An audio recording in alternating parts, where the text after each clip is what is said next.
Good afternoon. Thank you for all attending this virtual conference today at COR 2020. Before I begin, I have no conflicts of interest to disclose. The title of my presentation is Reproductive Toxicity Studies to Evaluate Potential Neural Tube and Other Abnormalities Associated with Dolutegravir Exposure in Pregnancy. In 2016, dolutegravir, an integrase strand transfer inhibitor, became the WHO first-line regimen for all people living with HIV. Although caution was noted about the lack of sufficient data of dolutegravir use in pregnancy. In 2018 and later in 2019, a study in Botswana reported a higher incidence of neural tube defects in pregnant women who started treatment with DTG from conception. Surveillance is ongoing and new data from women exposed to dolutegravir are consistently being collected. However, many of these studies are limited by small size in the number of pregnant women exposed to dolutegravir from conception. The complications from the same patient may be reported in multiple cohorts. Most cohorts include live births, but occurrence of neural tube defects among stillbirths and aborted fetuses may not have been reported or recorded.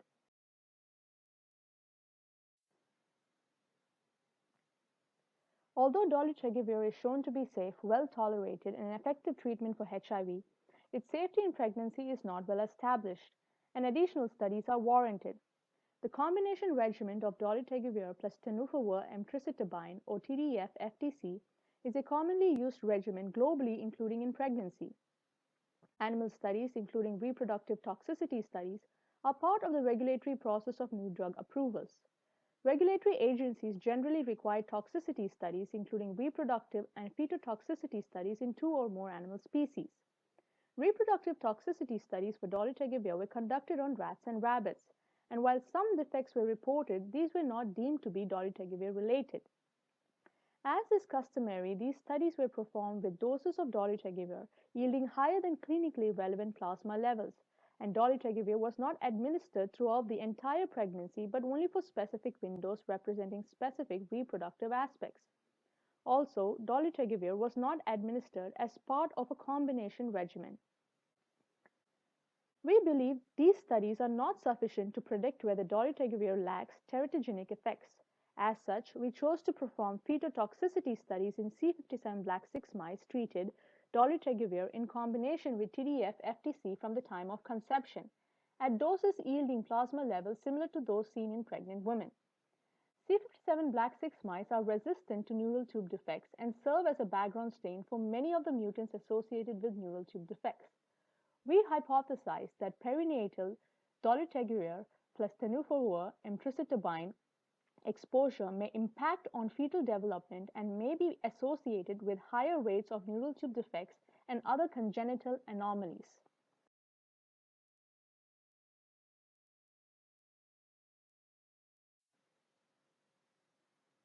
In our treatment regime schematic, C57 Black 6 mice were allowed to mate. On the day of the plug, identified by embryonic day 0.5, we randomly assigned mice to either the dolutegravir arm or the control arm, both administered daily by oral gavage. Dolutegravir plus tenofovir emtricitabine was administered at a dose yielding clinically relevant plasma levels of 3000 nanogram per ml. Hereafter, for the remainder of the slides, the combination regimen will be referred to as DTG. The number of control litters were 91, yielding 747 fetuses, and DTG-treated litters were 150, yielding 1,174 fetuses. On embryonic day 15.5, dams were sacrificed and fetuses were harvested, photographed, and fixed for further histopathological analysis. Litter size, fetal viability, number of resorptions, and fetal and placenta weight were recorded. Maternal weight gain during pregnancy was also recorded. The data in the following slides are not published.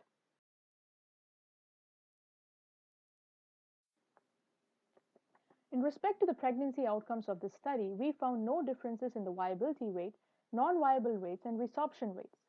We found no difference in the litter size. Fetal to placenta weight ratio did not differ between groups. We found lower placenta weight in the treated group versus control. We found lower fetal weight in the treated group versus control, and as well lower maternal weight gain was observed in the treated group versus control.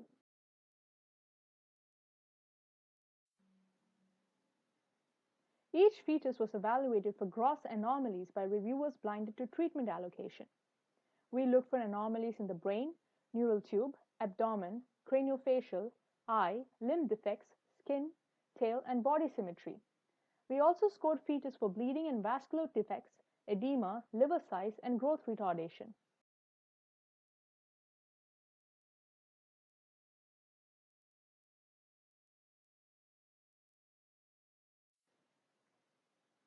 We found no neural tube defects in the control group, but 5 fetuses in the DTG group had neural tube defects for a rate of 0.43%.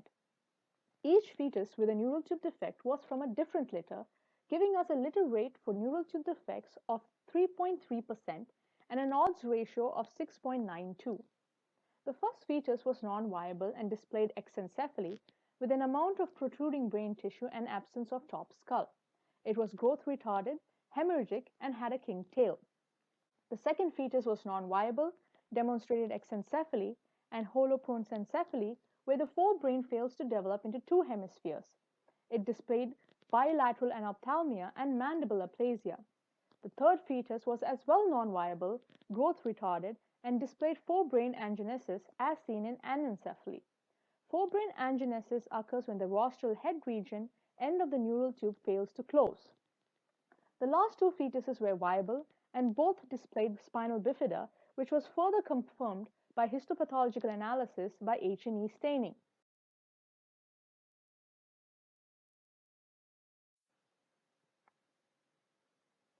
It is important to note that several fetuses displayed craniofacial abnormalities and liver pathology. Compared to the control, more DTG-treated fetuses had anophthalmia and microphthalmia.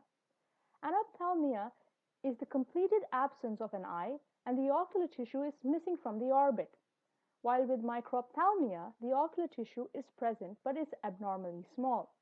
The defects were either unilateral or bilateral. Mandibular defects were only seen in the dolutegravir group. In this image, you can see a dolutegravir-treated fetus with an abnormal shortening of the lower jaw compared to the control. Fetuses in the dolutegravir group also displayed a higher rate of enlarged liver compared to the control.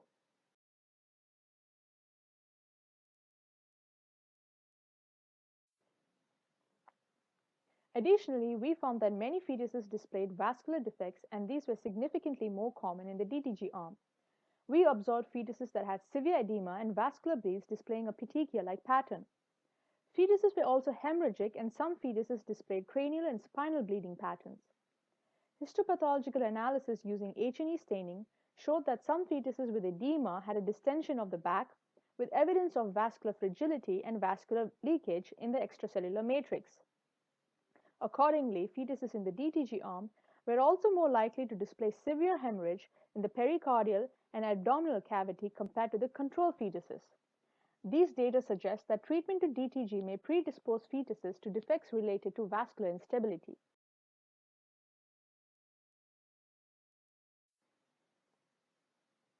Here is a summary of our findings.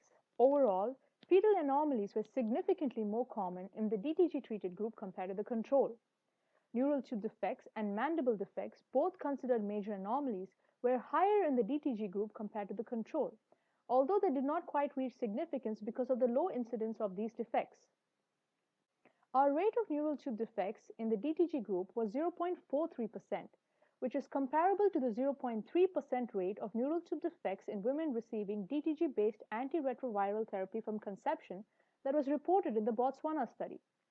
We found that eye defects, edema, and vascular bleeds, including cranial and spinal bleeds, were significantly higher in the DTG group compared to the control. Fetuses in the DTG arm also displayed higher rates of enlarged liver, but this did not quite reach significance. Hind limb and tail defects were similar between the groups.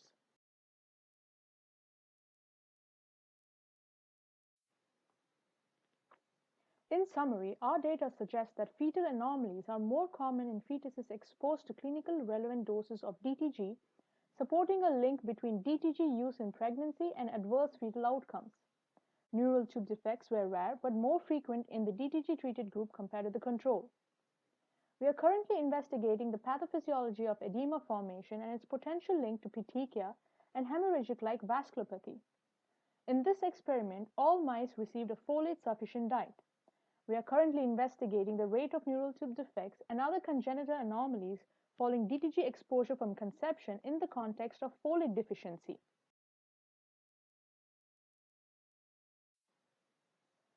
I would like to thank CAR for providing this virtual platform to present my findings. For any questions or feedback, please do contact us via the emails presented below. I would like to acknowledge my team working on this project in the Sergitas lab and all of the collaborators as well as the funding agencies who have supported our work. Thank you for viewing and listening. Be safe and take care.